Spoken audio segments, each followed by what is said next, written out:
हाँ जी, अस्सलाम वालेकुम। क्या हाल चाल है जी? उम्मीद है सब खैरियत से होंगे। और नई वीडियो लेके आप लोगों के पास हाजिर हुए हैं। वीडियो का जो टाइटल है जी, वो है best countries in the world according to the US report for 2020। देखते हैं जी कौन कौन सी कंट्रीज़ हैं जो कि दुनिया में बेस्ट परफॉर्म कर रही हैं, रैंकिंग में बेस्ट आ रही हैं अकॉर्डिंग टू यूएसए। हालांकि जहाँ तक मुझे लगता है कि इस टाइम यूएसए की अपनी इकॉनमी काफ़ी घट में चल रही है, और बहुत सारी चीज़ें हैं जो वो दुनिया के सामने लाते, क्योंकि ख़ुद को एक सुपर पावर जो है ना वो अभी तक मानते हैं। टेक्निकली लिहाज से देखा जाए तो अभी वो उतनी रही नहीं है, क्योंकि सबसे पहले बिज़नेस के लिहाज से चाइना उसको कब का टेक ओवर कर चुका है। फिर रशिया भी बड़ा स्ट्रांग हो गया है। चाइना तो फिर जैसे कि आपको पता है कि उसने, क्यों कह लो ना कि जब कोई कहे कि मैं नहीं मानना। खैर, रिपोर्ट उनकी तरफ से आई है, काफ़ी सारी अथेंटिक भी होती हैं रिपोर्टें, कि हर चीज़ में झूठ ही है। तो पहले रिपोर्ट देखते हैं कि है क्या, दुनिया की ऐसी कौन कौन सी कंट्रीज़ हैं और उसमें इंडिया पाकिस्तान करता है कि नहीं करता। जहाँ तक मुझे लगता है कि इंडिया तो कंफर्म एग्जिस्ट करता होगा, पाकिस्तान शायद दूर दूर तक नहीं होगा, क्योंकि पाकिस्तान की अपनी इकॉनमी हर चीज़ में बेड़ा गर्क हुआ पड़ा है, तो वो बेस्ट कंट्री बहुत मुश्किल सी बात है। लेकिन चलें वीडियो देखते हैं, फिर उसके बाद इस पर बात करते हैं। उससे पहले आप लोगों से रिक्वेस्ट है, कहानी चैनल सब्सक्राइब करें ताकि अच्छी अच्छी वीडियो आप लोगों को मिलती रहे। तो चले पहले वीडियो।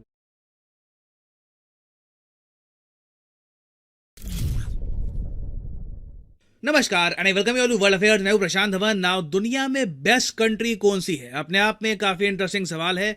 एक क्वेश्चन ऑब्वियसली यहां पर आएगा कि बेस्ट किस एस्पेक्ट में, मिलिट्री में, क्वालिटी ऑफ लाइफ में, एजुकेशन में। मगर यूएसए में ना हर साल ये लोग एक इंडेक्स तैयार करते हैं best countries in the world का। इसमें बहुत सारे एस्पेक्ट्स को काउंट करके ये तैयार करते हैं एक प्रॉपर लिस्ट, और उस लिस्ट में बताया जाता है कि ओवरऑल बेस्ट कंट्री कौन सी। और सबसे इंटरेस्टिंग बात यह है कि जब यह लिस्ट बनती है ना, तो ऐसा नहीं है कि 5-6 लोग जो एक कमरे में बैठे हैं वो डिसाइड करते हैं कि एक कंट्री की रैंकिंग क्या हो। इस लिस्ट को तैयार करने में यूएस न्यूज और वर्ल्ड रिपोर्ट दुनिया भर में एक बड़ा सर्वे करते हैं। टोटल 17,000 लोगों से दुनिया भर में पूछा जाता है कि इस कंट्री के बारे में आपका क्या ओपिनियन है। ये कंट्री सेफ्टी के मामले में, एजुकेशन के मामले में, इन्फ्लुएंस के मामले में, जी हाँ, ओवरऑल इन्फ्लुएंस के मामले में कहां पे है। उसके बाद ये रैंकिंग तैयार की जाती है। तो चलिए मैं आपको रैंकिंग दिखा देता हूं, उसके बाद मैं आपको बताऊंगा कि किन पैरामीटर्स पर कंट्रीज को रैंक किया गया है। नाउ यहाँ पे आपके सामने इंडेक्स है best countries in the world का। यहाँ पे लिखा है कि कुछ यूनिवर्सिटीज के साथ मिलकर भी डेटा तैयार किया गया है, बट ओवरऑल दुनिया भर में 17,000 लोगों से पूछा गया कि आपके हिसाब से इन कंट्रीज की रैंकिंग क्या होनी चाहिए। और सिंस ये ranking openly US news promote करता है, तो आप कह लीजिए दुनिया में one of the most famous rankings ये आपको मिलेगी। ठीक है, तो नंबर 1 पे यहाँ पे आपको दिखेगा स्विट्जरलैंड। स्विट्जरलैंड को ओवरऑल बेस्ट कंट्री डिक्लेयर किया गया है दुनिया भर के लोगों द्वारा। नंबर 2 पे आपको मिलेगा कनाडा, फिर ऑफ कोर्स स्वीडन। स्वीडन आपको प्रीटी मच हर रैंकिंग में, चाहे एजुकेशन की रैंकिंग हो एक्सेप्ट मिलिट्री रैंकिंग्स, बाकी सब रैंकिंग में आपको टॉप 5 या फिर एटलीस्ट टॉप 10 में तो मिलेगा ही। फिर नीचे आप देखोगे ऑस्ट्रेलिया, और फिर आता है यूएसए। अब यहाँ पे आप कहोगे यूएसए जापान जर्मनी से ऊपर कैसे आ गया, यूएसए में हालत लोगों की इतनी अच्छी भी नहीं है। वेल, इसका रीजन है क्योंकि इस इंडेक्स में ना एक कंट्री का जो इन्फ्लुएंस है दुनिया भर में उसको भी काउंट किया जाता है। तो उस मामले में यूएस बहुत ज्यादा आगे है, इसलिए यूएसए की रैंक है यहाँ पर 5। फिर नीचे अगर हम देखें तो आपको दिखेगा यूके रैंक 9 पर, नेदरलैंड्स रैंक 10 पे है, फ्रांस रैंक 12 पे आपको मिलेगा। और इंडिया को सर्च करने के लिए थोड़ा सा नीचे और जाना होगा, और यहाँ पे आप देख पाओगे यूएई, यूनाइटेड अरब एमिरेट्स, ये आपको चाइना के ऊपर मिलेगा इस रैंकिंग में। चाइना की ओवरऑल यहाँ पर रैंक है 20th, जो बहुत इंप्रेसिव है, क्योंकि सिंस चाइना में डेमोक्रेसी नहीं है, फ्रीडम नहीं है, तब भी ये रैंक अचीव कर पाना एक बड़ी बात है। फिर नीचे अगर हम और स्क्रॉल करें तो रैंक 30 पे आपको मिलेगा इंडिया। जी हाँ, इंडिया की रैंक इस बार बहुत अच्छी आई है। 30th रैंक आप अगर देखो तो बहुत अच्छी है। और इंडिया के स्कोर के पीछे ना एक बड़ा रीजन है हेरिटेज। यहाँ पे आप देख पाओगे जो पैरामीटर्स हैं जिनके हिसाब से रैंक मिलती है, उसमें और जगह हम लोग इतना आगे नहीं है।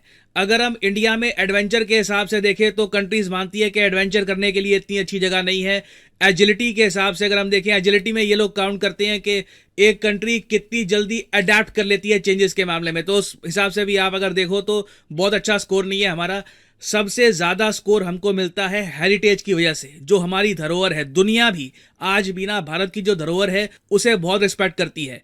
फिर हम बात करें पावर की, कि ओवरऑल उस कंट्री का इन्फ्लुएंस कितना है, मिलिट्री पावर कितनी है, दुनिया में उस कंट्री का दबदबा कितना है, तो वहां पे 12th रैंक यहाँ पर किया गया इंडिया को। अगेन बाकी लोगों का ओपिनियन है। और फिर यहाँ पे आप देखोगे कल्चरल इन्फ्लुएंस और एंटरप्रेन्योरशिप में भी हमारी रैंक बुरी नहीं है। तो इस तरीके से इंडिया का ओवरऑल स्कोर बना है 100 में से 46 और हमको मिली है रैंक 30th। आप अगर इंडिया को कंपेयर करोगे चाइना से ना, तो चाइना का स्कोर इंडिया से ज्यादा क्यों है? क्योंकि पावर के मामले में दुनिया चाइना को बहुत ज्यादा हाईली रेट करती है। कल्चरल इन्फ्लुएंस के मामले में भी चाइना बहुत ज्यादा आगे है, एजिलिटी के मामले में भी। तो ओवरऑल एजिलिटी, पावर और आप कह सकते हैं एंटरप्रेन्योरशिप, इस मामले में चाइना हमसे काफी आगे निकल गया, इसलिए चाइना की रैंक 10 स्टेप्स आगे है। मगर इंडिया के नीचे आप देखोगे ना, तो बहुत सारे इन्फ्लुएंशियल कंट्रीज आपको मिलेंगे, जैसे सऊदी अरेबिया इंडिया से नीचे है, टर्की इंडिया से नीचे है, पोलैंड, इजराइल इंडिया से नीचे है, रशियन फेडरेशन ओवरऑल 37 पे है, जो बहुत बड़ी बात है। वॉर सैंक्शंस के बाद भी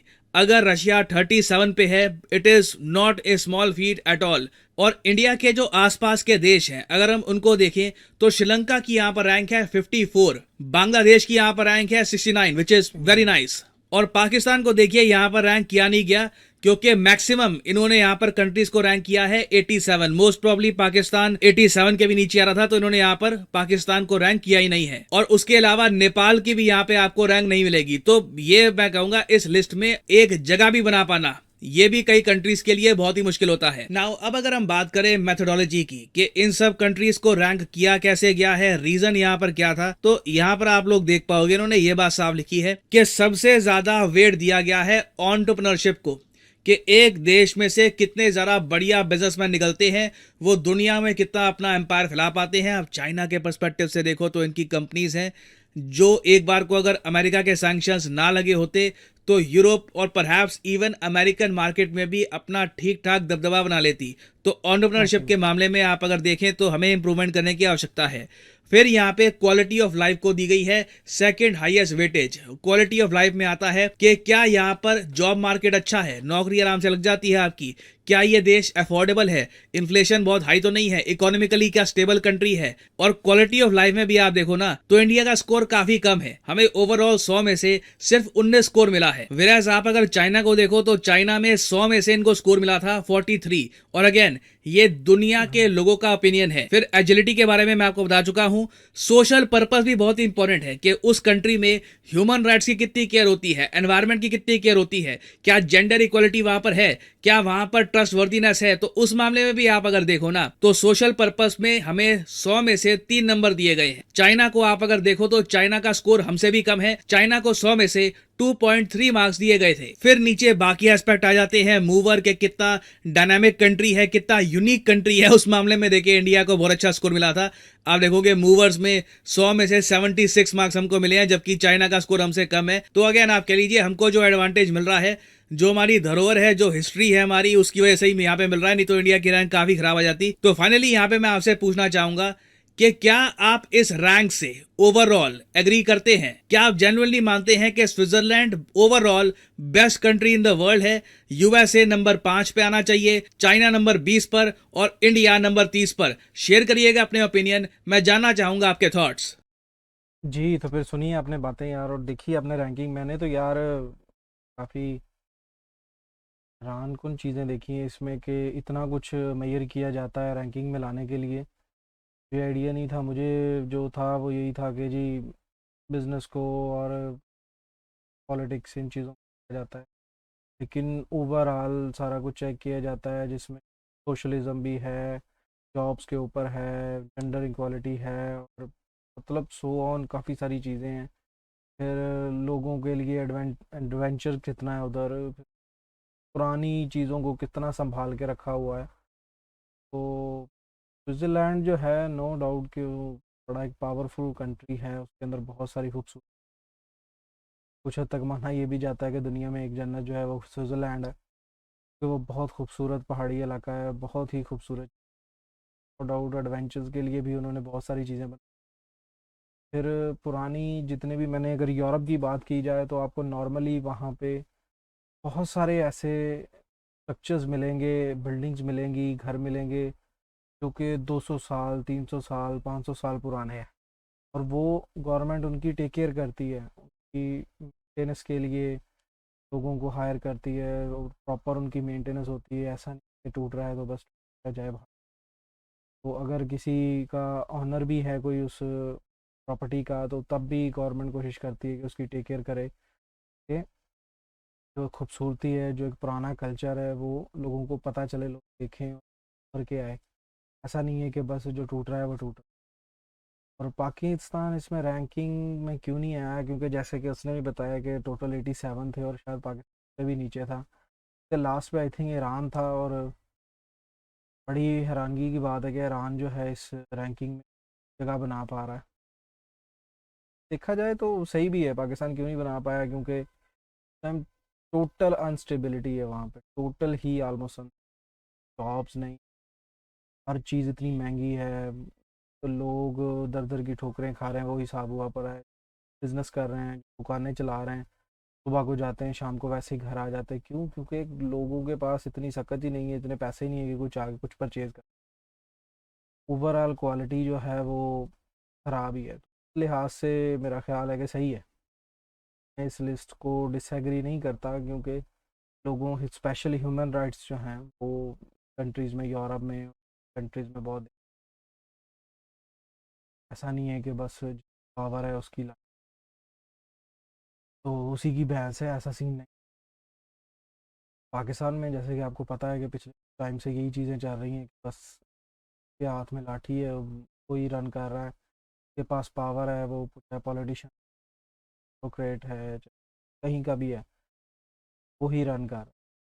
लोग जो हैं वो पिस रहे हैं।